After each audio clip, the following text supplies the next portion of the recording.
नमस्कार, स्वागत आहे माझ्या यूट्यूब चॅनलमध्ये। तर आज आपण बघत आहोत साबुदाणा आलू चकली। यात मी एकदम अचूक प्रमाण सांगितले आहे, जेणेकरून आपली चकली तळल्यानंतर छान खुशखुशीत होईल। चला तर मग जास्त वेळ न घालवता रेसिपीला सुरुवात करू।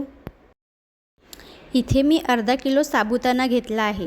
पाण्याचं प्रमाण व्यवस्थित व्हावं म्हणून मी तो एका भांड्याने मोजून घेतला आहे। सर्वात आधी आपल्याला हा साबुदाणा 2-3 पाण्याने स्वच्छ धुवून घ्यायचा आहे। तर मी आता हा साबुदाणा 2-3 पाण्याने स्वच्छ धुवून घेत आहे। इथे माझा साबुदाणा धुवून झाला आहे आणि आता ज्या भांड्याने आपण साबुदाणा मोजून घेतला आहे त्याच भांड्याने आपण यात आता साबुदाण्याच्या दीडपट गरम पाणी टाकू आणि हे साबुदाणा आपण रात्रभर असंच भिजू देऊ। इथे बघू शकता आपला साबुदाणा हा छान भिजलेला आहे। भांडं छोटं पडलं होतं म्हणून रात्रीच मी हे साबुदाणा दुसऱ्या भांड्यात टाकून घेतला आहे। चला तर मग आता पुढची प्रोसेस करूया। साबुदाणा चकलीसाठी इथे मी अर्धा किलो साबुदाणा, 1 किलो उकडलेले आलू, जिरं आणि 4-5 हिरव्या मिरच्या घेतल्या आहे।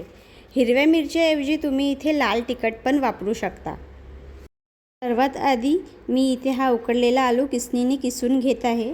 तुम्ही हा मॅश पण करू शकता, पण मॅश केल्याने काय होते त्यात गुठळ्या राहते, त्यामुळे मी हा किसून घेत आहे आणि किसल्यामुळे यात गुठळ्या नाही राहणार आणि आपला आलू हा छान एकजीव होईल।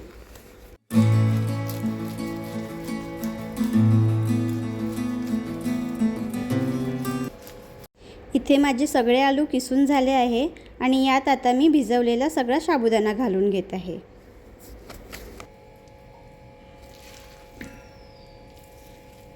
इथे साबुदाणा घालून झाला आहे आणि आता हे आलू आणि साबुदाणा आपण छान 1-2 मिनटं मिक्स करून घेऊ। हे मिक्स करून झाल्यावर हे छान मिश्रण आपलं एकजीव होते, त्यामुळे आपल्या चकल्या ह्या खूप छान पडतात।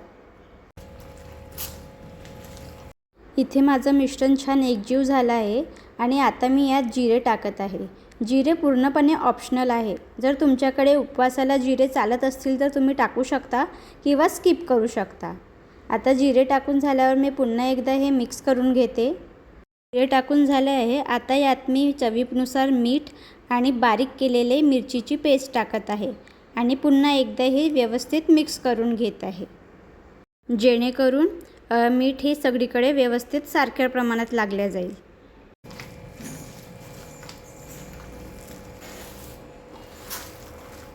चला तर इथे आपलं मिश्रण तयार आहे। आता पटकन आपण चकल्या करायला घेऊया। इथे माझ्याकडे हा चकली करायचा साचा आहे। यात आपण चमच्याने व्यवस्थित मिश्रण भरू। याला तेल लावायची अजिबात गरज नाही, अशाच आपल्या ह्या चकल्या व्यवस्थित होतात। आपल्याला कसं ह्या चकल्या वर्षभर टिकवायच्या असतात, त्यामुळे जर आपण याला तेल लावलं तर त्या चकल्यांचा नंतर वास येतो। चला, मिश्रण भरून झालं आहे आणि आता याला झाकण लावते आणि चकल्या करायला घेऊ। चकल्या करायसाठी मी इथे एक स्वच्छ पॉलिथिन घेतली आहे धुवून। चकल्या करताना आपल्याला साचा खूप वर नाही पकडायचा आहे, कारण की जर वर पकडला तर त्या चकल्या तुटू शकतात, कारण आपण त्यामध्ये साबुदाणा टाकला आहे, त्यामुळे ते तुटायची शक्यता असते।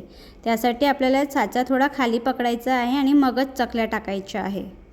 इथे बघू शकता माझ्या चकल्या किती छान व्यवस्थित पडून राहिल्या आहे आणि त्या अजिबात तुटत नाही आहे। अर्धा किलो साबुदाण्यासाठी 1 किलो आलूचे प्रमाण हे एकदम अचूक प्रमाण आहे। या प्रमाणात आपल्या चकल्या एकदम छान आणि व्यवस्थित होतात। आता याच प्रकारे मी आपल्या राहिलेल्या चकल्या पण करून घेते। इथे माझ्या सगळ्या चकल्या करून झाल्या आहे आणि आता ह्या चकल्या मी 2-3 दिवस छान उन्हामध्ये वाळवून घेईल, कारण की ह्या चकल्या उन्हामध्ये वाळल्या तेव्हाच छान त्या तळल्यानंतर फुगतील। 2-3 दिवस ह्या चकल्या मी छान उन्हामध्ये सुकवून घेतल्या आहे। बघू शकता ह्या किती छान सुकल्या आहे आणि कलर देखील किती छान आलेला आहे। आता मी यातल्या काही चकल्या तुम्हाला तळून सुद्धा दाखवते। इथे आपलं तेल पण व्यवस्थित गरम झालेलं आहे।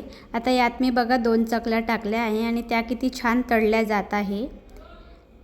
बघू शकता कलर पण किती छान आलेला आहे आणि किती छान फुगल्या आहे।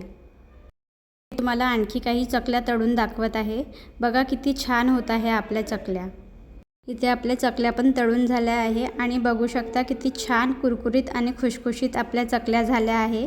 तर या प्रकारे तुम्ही नक्की ट्राय करून बघा आणि कशा झाल्या त्या मला कमेंटमध्ये सांगा। चला तर व्हिडिओ आवडला असेल तर व्हिडिओला लाईक करा, शेअर करा आणि आपल्या चॅनलला सबस्क्राईब करा. भेटूया पुढच्या व्हिडिओमध्ये. तोपर्यंत बाय.